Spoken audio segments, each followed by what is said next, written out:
All right, ladies and gentlemen, welcome to another episode of the Irrational Confidence Podcast. We're talking college football, and it's bowl week. This is the first week of all of the bowl games, 40 some odd bowl games this year.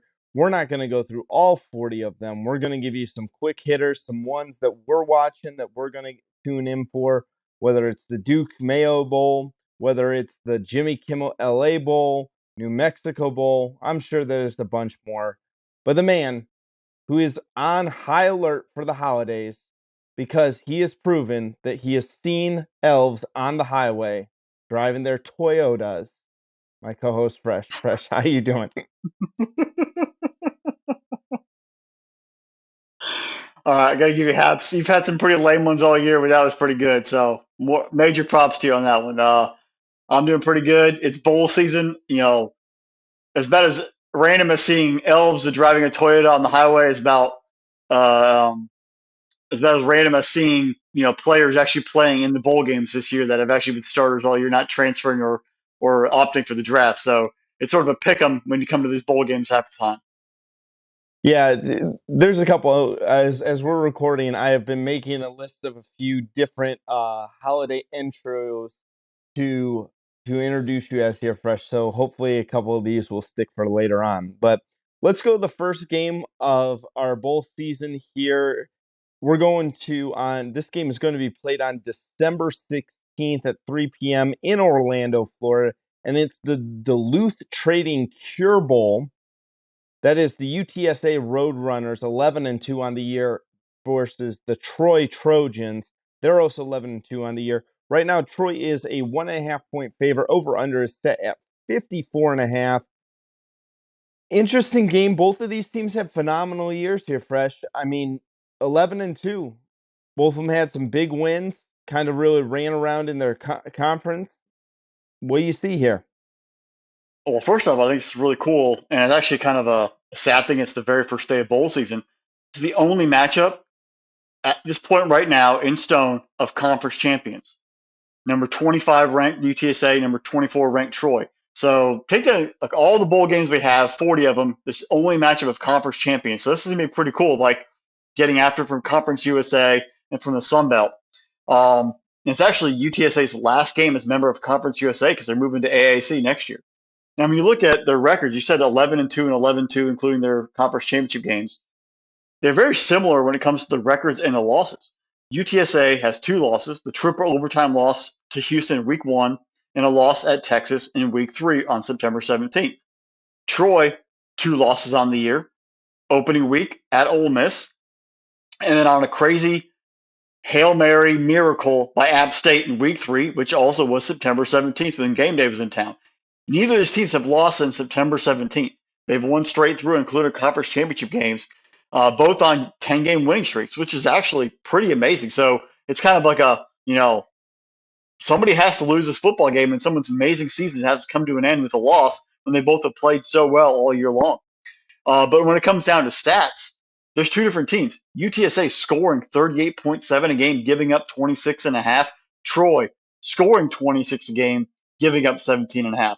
So one's much more defensive heavy, one's much more offensive thrusted. Um, but I think when you look at that, the UTSA offense led by Frank Harris versus that Troy defense is really going to be the fun matchup to watch. How do those two strengths of each team really come to play? Frank Harris just declared that he's returning for his senior season next year, which I think is amazing for the program. He could have easily gone on to the NFL. He's done amazing stuff this past 2 years, but coming back for another year, taking that transition to a higher league, and really showing his devotion to that program is going to last long in his legacy there in San Antonio. Right now, this year, he's thrown for 3,800 yards and change, 31 touchdowns, also ran for 588 yards and 9 touchdowns. He is the road runner of this entire team. He is the fire starter, the general, the commander, whatever adjective you want to use to describe him. He is that guy. His favorite target the past 2 years has been wide receiver Zachary Franklin, who has posted back-to-back 1,000-yard campaigns as well as double-digit touchdowns. This year, 86 receptions, 1,100 yards, 14 touchdowns. Might be his final game. You haven't heard anything on him. He's also a senior, but that 2020 year gives you an extra year of eligibility if you want to use it. So Who knows if he's coming back for another another final year with Frank, or he's going to move on to the NFL. So something to be still determined at that point. But right now, as of record, he's expected to play, and he has not declared anything. On the other side, Troy's led by Gunnar Watson. He only threw for 2,700 yards, 13 touchdowns, 10 picks, and 3 of those touchdowns came in the title game versus Coastal Carolina. So this is not a pass-heavy attack. This is not an offensive, led squad. They're defensive heavy, and they run the football, on that side. They do rely on running back Kamini Vidal, who has 1,000 yards and 9 touchdowns on 209 carries. So he definitely is the focal point of that offense, and also has 26 receptions for 225. So keep an eye on his backup, DK Billingsley, who's logged 656 on the ground and 8 touchdowns. Two of them, are going to be the focus of that offense, and they're really a ground and pound football team. Play defense, slow it down. They're not too flashy, but that's how they operate. Be mindful, execute offensively, 3 yards in a cloud of dust, and control the clock and control the pace. If they do throw it, Tez Johnson is the top target, but also Ray J. Johnson and Deshaun Stoudemire are the two other receivers on this team in the top three that will become playmakers. Um, in the end, though, I'm just loving the UTSA ride. I'm loving the way they've done the past 2 years, back-to-back conference titles. They're building something here. It's only year 12 of the football program, so it's not like they've been around for 30 years and they've been playing, or 40 years and 50 years, playing D2, D3, working themselves up through FCS, excuse me, and then getting into the FBS level. They've only been around in existence playing football in San Antonio for 12 years, and they've already won back-to-back conference titles and moving on to the American Athletic Conference next year. It's quite a feat. I mean, football in Texas is big time, and they are really building off of that and growing. And I'm kind of loving this vibe. I'm going to ride the Roadrunners all the way. I think they get it done 27-17 and move on and bigger and better and keep the momentum going into 2023. Yeah, Fresh. I'm very impressed by Frank Harris coming into this game. He is coming off of a game against the North Texas Mean Green in that Conference USA Championship game, where he accounted for 5 touchdowns, almost coming up with 400 total yards of offense in there. He was absolutely electric in that game right there. He's had a great season for the Roadrunners. Very impressive on his end. But on the reverse too with the Troy Trojans, I know you talked about Billingsley, and he's the one who I'm watching here. 3 touchdowns in the Sun Belt Championship against the Coastal Carolina Chanticleers. Coastal Carolina has not been a joke of a football team. It's not like they played a nobody in the Sun Belt Championship. That Coastal Carolina team is a very good football team. They're a team on the rise. I know we talked off air about Grayson McCall talking about transferring, but he's going to play in the bowl game. We're going to see what happens with there. But you take a look at Gunnar Watson in that game. I know he hasn't thrown the ball a bunch this year, but he was extremely efficient in that game, going 12 for 17 in that game, accounting for 3 touchdowns as well. In the end, I'm not going to just rehash everything that you said here, Fresh, but I'm going to always go with the better quarterback play. I'm going to go with Frank Harris. I'm going to go with the Roadrunners here in this game. I think Roadrunners are going to really kind of light up Orlando. They're in Orlando, right around the corner from Universal Studios, or at one point or another, Warner Brothers was involved with them, I think, at one time. Maybe. I don't know. I don't know enough old school cartoons. But yeah, I'm going to go UTSA in this game too. I'm going to take the UTSA and the points because I think that they're just going to have a little bit better time than the Troy Trojans will. Meet. All right, Fresh. Let's go to the next game we're going here. Let's go to, as we're pulling up here, this game is going to be played on the 12th of December at 11 a.m. in Boston, Massachusetts. It's the WASABI FENWAY Bowl. Nothing says Fenway Park like Wasabi Hibachi. I don't know why this is a sponsor of this game, but you know what? Good for them. Let's do this here. Cincinnati is a 1-point underdog to Louisville in this game. Over-under set at only 41.5 points. I thought that was really, really low for both of these squads here, Fresh. But talk to me a little bit about the matchup of Cincinnati versus Louisville. Well, there's a lot of actually cool, intriguing things in this football game. First off, wasabi, folks, if you're at home, it's not the stuff you eat with sushi. It's actually a company name, but it does add a little spice to this whole entire bowl game. Number two, this game was supposed to debut in 2020, didn't happen. Supposed to happen in 2021. Both teams had COVID protocols, didn't play the game. So this is actually the inaugural game of the Wasabi Fenway Bowl in its third attempt. So fingers crossed. Hopefully, we get to kick off on Saturday and we actually get to see this matchup happen in Fenway Park. And you think, that's where the craziness ends. That's actually where the craziness sort of begins because Scott Satterfield, the coach previously of Louisville, is now taking over for Cincinnati. So there's been rumors maybe we put him up in the Green Monster and he actually calls plays for both offenses. I think that would be really damn funny, or really, really funny. But it's pretty cool how this sort of he went from one school to the other, who's playing each other in the bowl game in Boston, where it's going to be cold. There's been snow, there's been chill. How that's going to impact the football game, how the unknowns of the coaching staffs on who's going where, because you got to figure he's probably bringing some assistants from Louisville to Cincinnati, but they still have to stay and coach through the bowl game. And some of the Cincinnati assistants are probably going to Wisconsin, who's going to coach in that bowl game, or be recruiting for Wisconsin while they're coaching for Cincinnati. And then you have Jeff Brom, who's coming from Purdue to coach Louisville after the bowl game, and he's probably watching this game. So where is the influence going to go? Are the coaches actually coaching to impress the new staffs that are coming in, or are they completely checked out and thinking about their new programs? That's another intrigue, even from the player's perspective. Who's going to transfer portal after the game? Who's focused and wants to impress the new coaching staff? There's a lot of dynamics going on in this football game that create a lot of unknowns that we have no idea what to predict, other than I really want to see just craziness on the football field at 11 a.m. from Boston, Massachusetts, up there in Fenway Park. Is actually both these schools historically, they have a rivalry with Cincinnati and Louisville going back, whether it's basketball, whether it's football. These towns, these areas, these parts of the country, it's a cool little dynamic there where I think you're gonna start seeing older parts of the fan bases, older alumni really buying into this, finally seeing this on the gridiron, where it probably hasn't happened on the football field between the two schools in a long time. So you have a little extra little spice, a little twist there on Saturday afternoon. When looking at the play on the field itself, both squads giving up 20 a game. The Bearcats are scoring 31. The Cardinals scoring 27.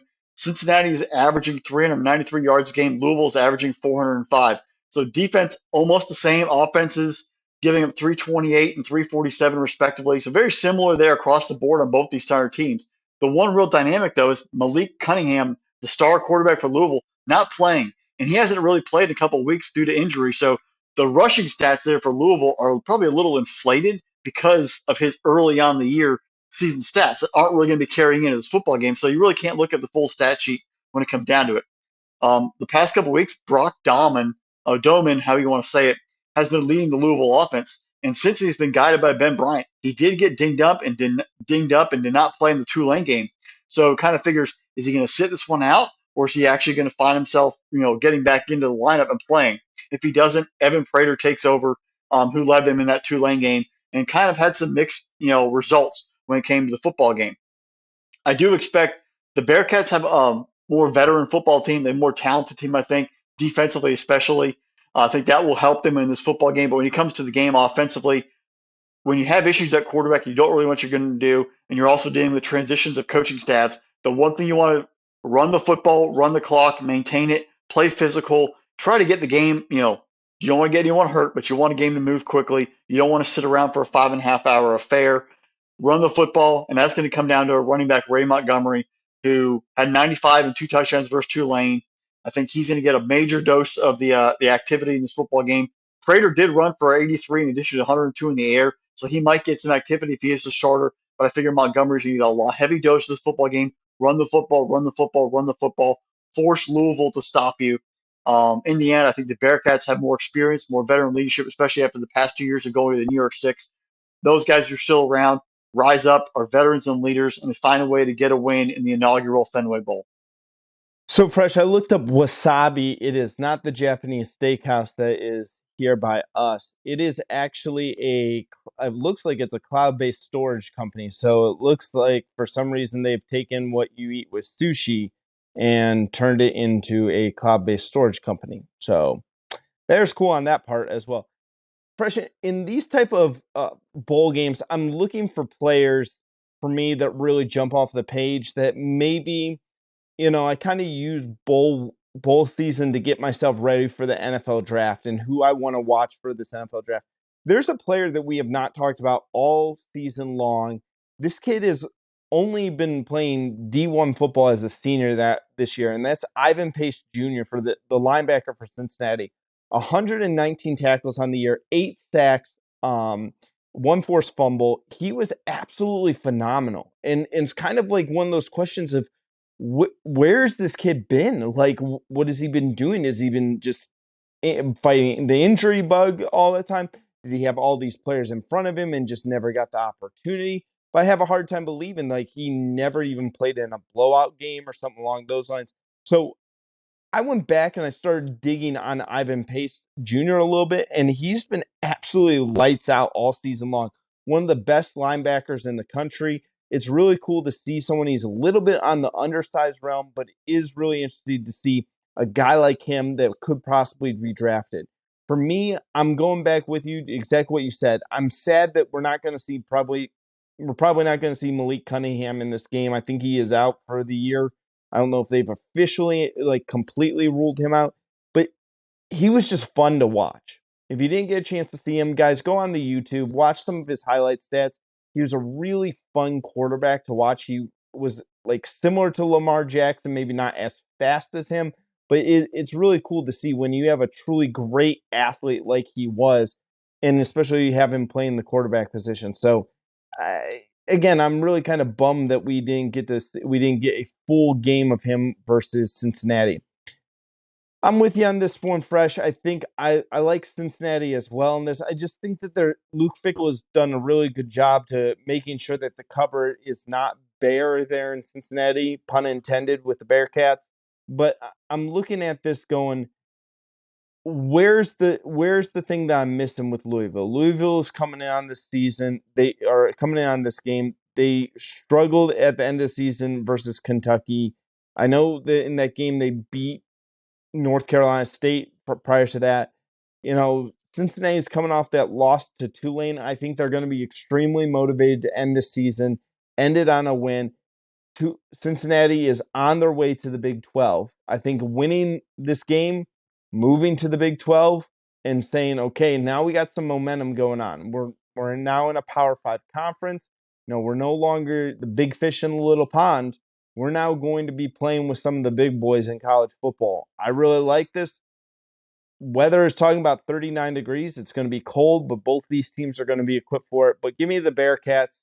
And I'd say give me the Bearcats by a touchdown. I think that they're going to go on the over, though, too. This 41.5 points seems awfully low. Definitely. And crazy stuff happens in bowl games. And Red Sox fans, show up because this actually might be the most points you're going to see scored in that stadium all year in 2023 and the remainder of 2022. Granted that Xander Bogaerts and the team's he's gone and that team looks pretty crappy. So you might want to go enjoy scoring while you can. Hey, listen, as long as they give you some Sam Adams out there, I think everyone should show up anyways. Get some hazy IPA. Ugh, no. God, it tastes like pine trees. Give me at least, find like hopefully they'll bring Cold Snap out by then. Should be coming out soon. All right, Fresh, let's go to the next game. This game is also going to be played on Saturday, December 17th. And this going is the SRS Distribution Las Vegas Bowl, the Florida Gators versus the Oregon State Beavers. Two teams that have had just a vastly different season. Anthony Richardson already declaring for the NFL draft. He's out, not playing in this game. Ohio State transfer Jack Miller will be the starting quarterback for the Gators. The Beavers coming off a very impressive end of the season there. Wins against California, Arizona State, and Oregon, and winning in convincing fashion. We've talked a little bit about Oregon State. They were a team approach more than just an individual, but if you really do want to take a look at the individuals on this team, take a look at Damian Martinez, the running back there. He's going to be the straw that stirs the drink. We saw him against Oregon when Oregon when Oregon State needed those tough yards. That was who got him for him. In the end, you also got to remember this Oregon State defense. We talked about building the dam, making sure the Ducks couldn't find water. And that's what they did. Can they do the same thing to the Gators? Can they make sure that this set of Beavers together are better than one Gator? I think they are. I think Florida and Billy Napier have some serious problems on their hands. I know it was really big going into the season. Billy Napier coming in, a lot of pomp and circumstances. But at the end of this, you wind up finishing the season at 6-6. You're a 6-6 football team. Man, how have the Gators have fallen. Fresh, I'll turn it over to you. Well, I think one thing we need to look at, you mentioned Miller getting the start and Richardson opting out. Osiris Torrance, another first-team All-American, he's opting out of this football game. He's getting ready for the draft. A ton of other Gator players have jumped into the portal. Really, we don't even know what this roster is going to look like. They're bringing whoever they can, put a jersey on out there to Vegas. It's going to be a show-me kind of game for Billy Napier. Which of these players wants to step up and be part of the future? A funny thing, National Signing Day, the early signing period, is Wednesday, December 21st. This game is happening on Saturday, December 17th. It's your last chance. I mean, yeah, you have a scholarship, but nothing's guaranteed. They might pull scholarships if you stink, or you have a chance if you don't get playing time, hit the portal, opens up more scholarship opportunities for them to add guys in the early signing period, and then maybe even in February for National Signing Day. This is a show-me moment for Billy Napier in this entire program. And it's going to be interesting to see which players want to rise to the occasion, which players pack it in, which players actually want to be Florida Gators. If they don't show up in this football game, it's going to send a big message. You just landed, you've had two huge quarterback commitments, one that decommitted from Miami and committed to you for the class of 23, and another huge five-star commit for the class of 24. Miller, this is your chance to show. If you want to earn the trust of this offensive staff and Billy Napier, you're the quarterback of the future because you got guys coming in the next two recruiting classes that are highly touted who might take your job. This is your one opportunity to really take advantage of the showcase. Go out there, use your skills. Don't feel scared, because if you feel scared, you're probably going to really mess up, and that'll hurt your abilities in the future.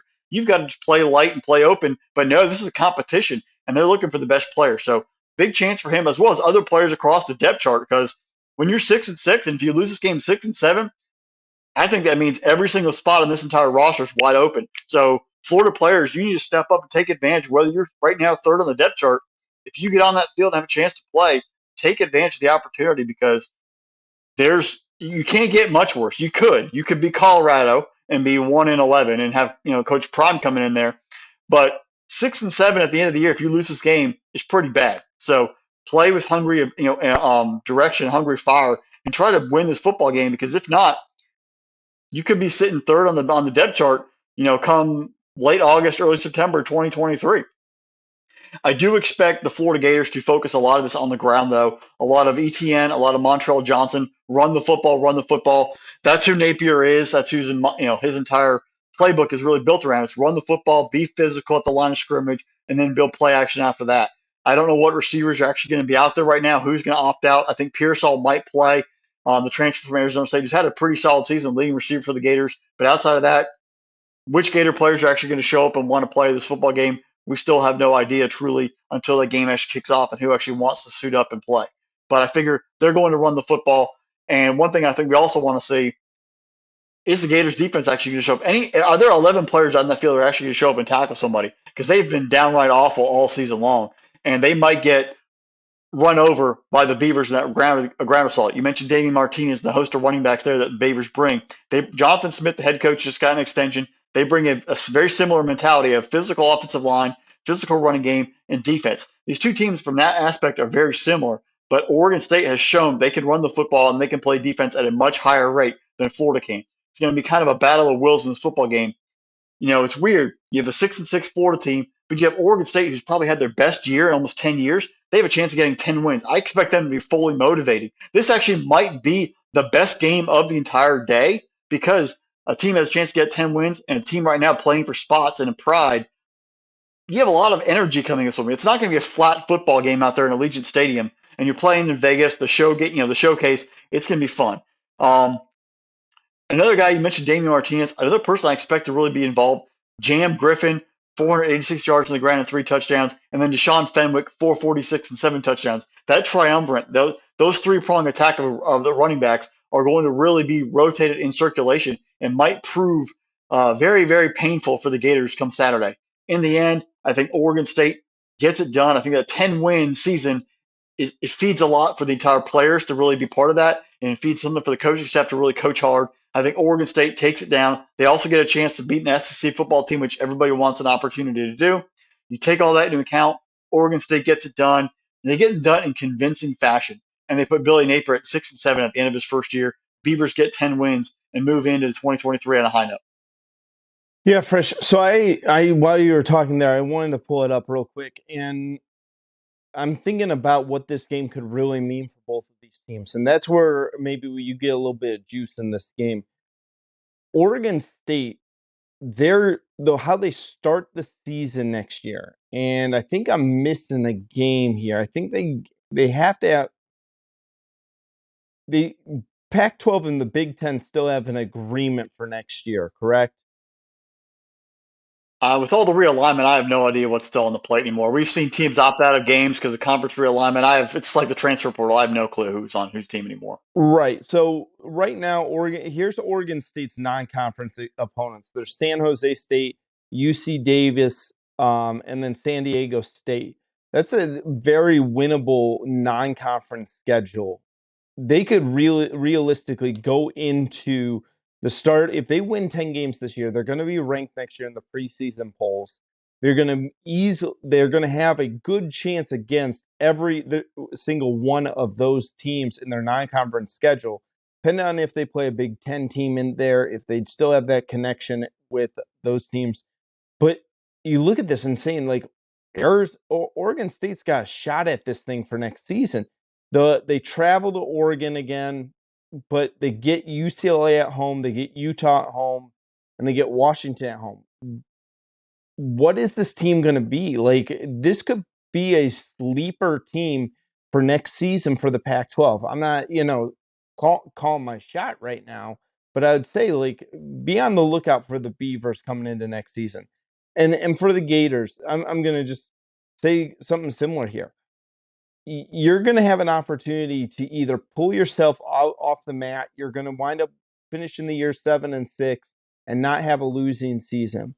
If you have a losing season, Billy Napier, I don't care if you got 5 stars coming in 2 years from now or a year from now. You have to win next season. If you don't, how the SEC is moving right now will pass you by. And rightfully so. I don't think that there are Gator fans that are patient enough to really want that. I mean, think about this right now. We're to this point where I think a lot of Gator fans might be wishing for the days of Will Muschamp. Think about that one there for second fresh. I don't know. Can't touch him. Can't touch him. He's our defensive coordinator. Can't touch him. Yeah. So I mean, you're thinking about this like it's just so tough. And this is the scary part too when you talk about you look at what's happened to Florida since Urban left there, and this should be almost like a telltale sign because Florida's not a bad program whatsoever. They have good support from their fan base. They have great boosters that support the program. They have a top flight facilities. They play in the SEC. They live in a recruiting hotbed, and you still struggle to get out of your own way almost a little bit. This is somewhere people go, oh, hey, I'm not happy with my coach going 11-2 or 10-3. Let's fire them after this. I would point everyone to the Florida Gators. I would say, take a look at them. You got to be very careful when you want to fire that coach. You better have someone lined up right behind them. Yeah, I think the legacy of being a Florida Gator head coach, where right now you're at a 3-year max. They say give everyone 3 years. Right now, I think it's even 2. Look at Brian Harsin. He barely got 2 years. He was already canned. The way things are going, you have 2 years, and if you aren't winning or showing significant progress in 2 years, you're already on the way out. I think Shane Beamer saved himself at South Carolina. He already had some lineage of being there before, but those 2 wins at the end of the year saved him and really built him forward. Napier, 2023, you might be your last year if you don't turn it around and get 8 or 9 wins. Yeah. All right, Fresh, let's go to maybe one of the more fun bowl games of the year. This one is in Inglewood, California at SoFi Stadium. It's the Jimmy Kimmel Los Angeles Bowl. The Fresno State Bulldogs versus the Washington State Cougars. I'm liking this game, man. Washington 7-5. Fresno State is sitting there at 9-4. Right now, at time of record, Fresno State is a 3-point favorite in this game. Over under is set at 54.5. One more time that we get to see Jake Haener play this game. We've talked on this. If you've listened to this podcast quite a long time, for over a year, we both think very highly of Jake Haener. He took a rough injury this year, kind of cut short his senior season. He talked about transferring. On the other side, Cameron Ward, the quarterback for the Cougars, 23 touchdowns on the year, 8 interceptions, but he also adds in 5 more rushing touchdowns as well. This kid is a heck of a quarterback out there in Washington, man. Sophomore quarterback. Again, another kid that we could see like Washington State next year. If they win this game, what does it mean for them next year? What does it mean for them going forward? Fresno State, if they get to 10 wins this season, they go 10-4, Fresh. We're talking all about this conference realignment. We're talking about any of this. Does Fresno State become an attractive team to maybe someone like the Pac-12? They're losing UCLA and USC in a couple of years here. Could Fresno State be one of those teams in the Mountain West that slides into the Pac-12? I don't think it's a bad thing. I don't think it's great. I don't think it does a bunch for you, gives you, California still. But it could be one of those teams that we see move into the Pac-12. I think personally for me, I like Fresno State in this game just because I think Fresno State proved a lot to me. I think Jordan Mims is a really, really good running back there. 16 touchdowns on the year, averaging 4.8 yards a carry. But realistically, folks, I'm going to tell you, watch Jake Haener, watch him play this year. He's completing 72%, almost 73% of his passes. If he had maybe about an inch or two taller on him, he'd maybe be a top 4 quarterback in this draft class. They're going to knock him on his size right there. But other than that, man, I think he throws a really good ball. I think he's accurate as all get out. I like him as a pro prospect, but that's just me. All right, Fresh, turn over to you. Ain't no party like a West Coast party because a West Coast party don't stop. 2 teams out there on the left coast getting after it in SoFi. I went to the Super Bowl last year in SoFi Stadium. It is an absolutely beautiful venue. These guys don't understand how lucky they probably are playing in that kind of stadium, in that environment. Maybe that gets a little too awestruck for them being out there in Hollywood. Enjoy it because it's going to be an amazing experience playing in that stadium.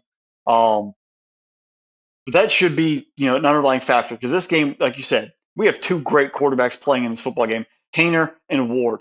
Both having a chance to really showcase. Ward has a couple, and I think 1 more year probably left, maybe 2, depending on the 2020, how he wants to use it. Him staying there at Washington State and building around it has a chance to really explode next year, continue to build off of it. He was a highly sought-after transfer guy from Incarnate Word, FCS level this prior year. But he is now moving in here his first year, had a great year, like you mentioned the stats. And I think this is a chance for him to really build off and make his platform next year and put himself on the map nationally, not just in that region. Jake Haener, he put himself on the map last year in 2021 when they played in those big games and really put up a lot of stats.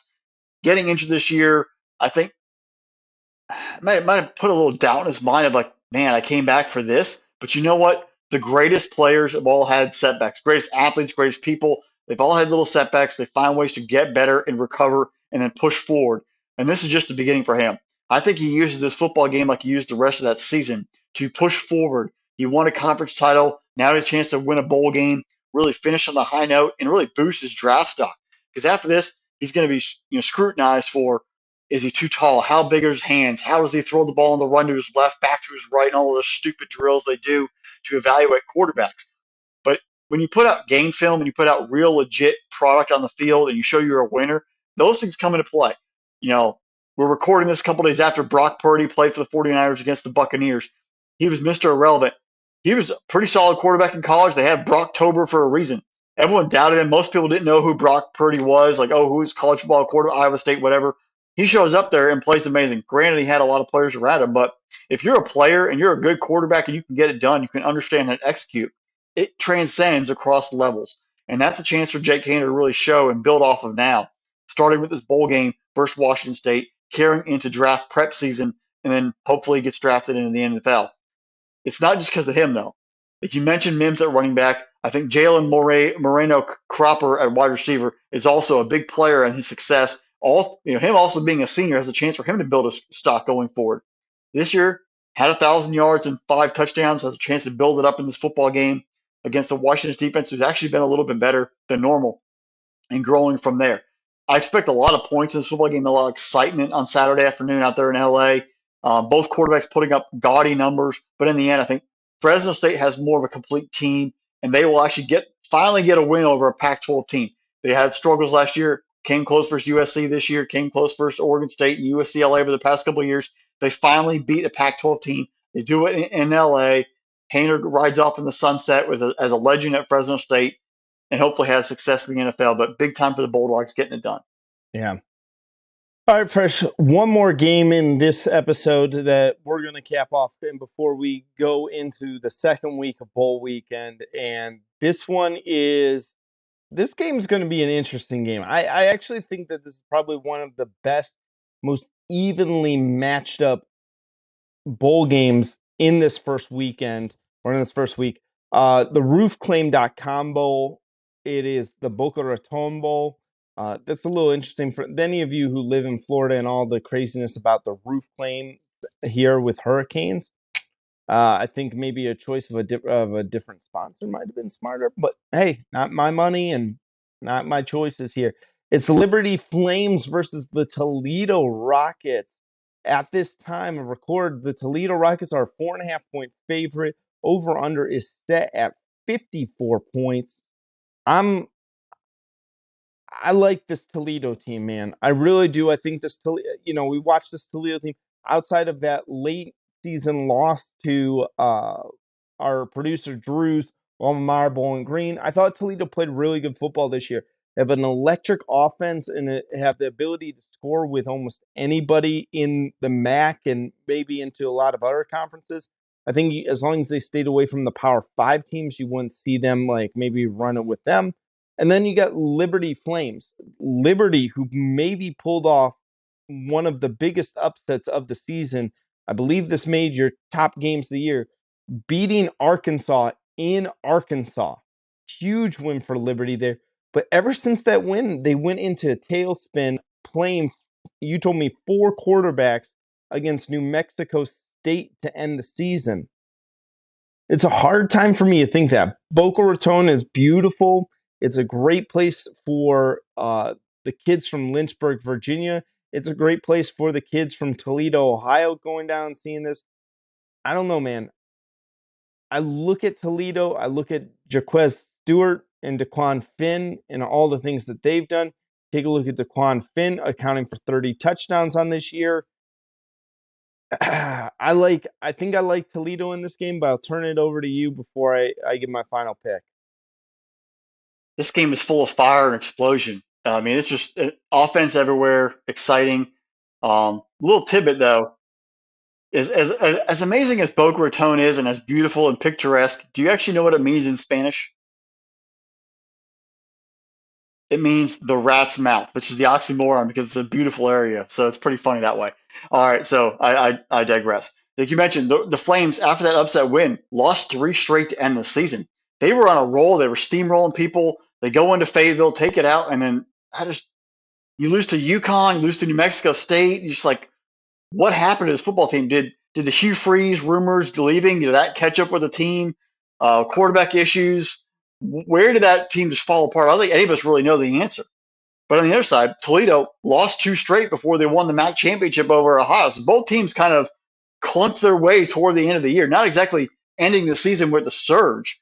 And you're kind of just coming in on fumes, kind of like, Cousin Eddie rolled in on his last tank of gas from Gurney there in Christmas vacation. Um, but when you look at the players on the field who are actually going to play, and we mentioned, hey, we don't know who's opting out or who wants to hit the transfer portal at this point of our quarter. We're going by the best knowledge we have. But Liberty, Day Hunter, 850 yards and 8 touchdowns on the ground. Definitely a focal point of that Liberty offense. Run the football, run the football, run the football. And Jacksonville product, wide receiver Demario Douglas, leading the team with 73 receptions, 977 yards, and 6 touchdowns. Not only are those stats great, but for Liberty, he has 34% of the team's receptions. The next closest player on the team with receptions has 25. He has 73. The next guy has 25, and they have a list of players way deep that make up the rest of them. He's still basically the entire offense is getting the ball to Douglas. So Jayville 904 repping it up there in Liberty. Keep it going. Hopefully you break 1,000 yards and get a couple touchdowns in this football game. The Rockets are fueled and propelled by quarterback DeQuan Finn. 2,100 yards passing, 22 touchdowns. He's run for 600 yards and 8. He is the offense. He is that energy that comes from Toledo that brings them forward and moves that offense. He is supplanted, is assisted, is helped by his number one target, Jerwan Newton, who has 48 receptions, 788, and 9 touchdowns. He is one of 5 Rockets that have at least 22 receptions. They're definitely a pass-heavy football team. They're coming at you from all angles. Very, very strategic when they bring that offense on the field. But DeQuan Finn is that leader. He is that general on the field that gets it done. And their offense has actually shown more as they move forward down the end of the stretch of the season than Liberty's has. But they also have a defense. When you come after, they're going to get you in pass rush situations. They want to build a lead and then force their team to have to throw. And when their team's on the field, that Toledo defense actually gets after the quarterback. Jamal Hines, 6.5 sacks. Deshaun Johnson, 5.5 sacks. Adrian Wolver, 4.5, and Nate Gibbon, 4 sacks. They all get after it. They bring that heat and get after the quarterback and force disruption, which allows that offense to score quickly, and to put the pressure on their team in the second half. I think all 4 of those guys have an impact on this football game and get after whichever quarterback from Liberty is going to play. We don't even know which 4 it could be. It could be Jonathan Bennett, Caden Salter, Nate Hampton, or former Baylor/Utah quarterback Charlie Brewer. Whoever decides to take a pass is going to have to face the 4 of them plus others in that pass rush. I just think Toledo's playing with too much emotion, too much momentum, too much energy coming into this football game. And I think the Rockets take care of business and extinguish the flames in convincing fashion in Boca Raton. Yeah, you brought up the defense for Toledo. It's interesting. They've forced quite a bit of turnovers as well, but they're still -8 in the turnover margin, which if Liberty wants this game to go their way, they're definitely going to have to turn Toledo over a couple of times. Fresh, I think about a lot of these things. Toledo is from Toledo, Ohio. Liberty is from Lynchburg, Virginia. Lynchburg, Virginia is well known for having 5 colleges and universities within that city alone. That's pretty impressive right there. That's a college town. Yeah, what's Toledo famous for? They're famous for Tony Pacos. And if you don't know what Tony Pacos is, Tony Pacos, if you ever watched the show MASH, they talked about it on MASH. It is a trek that you must make in your lifetime. They are famous for their pierogies. If you don't know what pierogies are, Google it. They're famous for their Tony Pacos hot dogs. And every celebrity that goes to Tony Pacos signs a set of buns. And now, not like that, folks. We're talking about hot dog buns. And they post them on the wall there. It's a great place to stop and go eat. They have chicken paprikash. They have stuffed cabbage, fried pickles. This is a true, European flair, Eastern European flair up there in Toledo, Ohio. These kids, when they're fueled on that type of quality food, they're fresh, coming down to Boca Raton. I think that they don't make Tony Pacos anywhere else than Toledo, Ohio. I don't think the Toledo Rockets are going to be hurting at all against this Liberty Flames team. Give me the Toledo Rockets over Liberty as well. Yeah. I got some funny stories about Tony Pacos, though, man. I ate there a couple of times, then wound up finding that I do not agree with their chili, and wound up about 30 minutes in an Arby's bathroom on the way home. Well, All right, that's a little graphic for this broadcast, but that's pretty funny though. I understand it. I feel your pain. yeah, my buddy, friend of the show, Ryan Agnew, sat in a car for me for over 30 minutes in Arby's parking lot. So that's a true blue friend right there. All right, folks, you've been listening to another episode of the Irrational Confidence Podcast. We're part of Spinnable Sports, so make sure you go to spinnablesports.com. Yes, that is spinnablesports.com. Checking out everything that we got going on over there. Make sure you like and subscribe wherever you get your podcast from, whether it's Apple, Spotify, Good Pods, Amazon Pods. You know that there's a bunch of them out there. I don't know. But like, subscribe wherever you get your podcast from. If you're watching us on the YouTube, like and subscribe to the Spinnable Sports YouTube channel. Hit that notification bell and make sure you catch it every single time that we release a new episode. We're going to be releasing new episodes all this month, getting you ready for all the bowl games leading up to the college football playoff and crowning a national champion for the second straight year.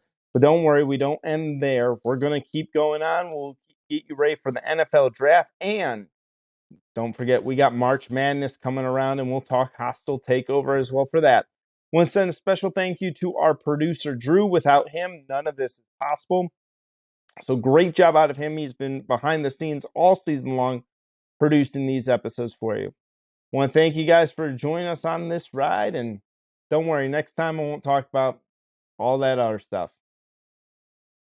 Hey, you got to bring in some life, got to bring in some emotion, some graphic knowledge. I love it. Bowl season's just heating up, everybody. Y'all have a great night. Bye, y'all.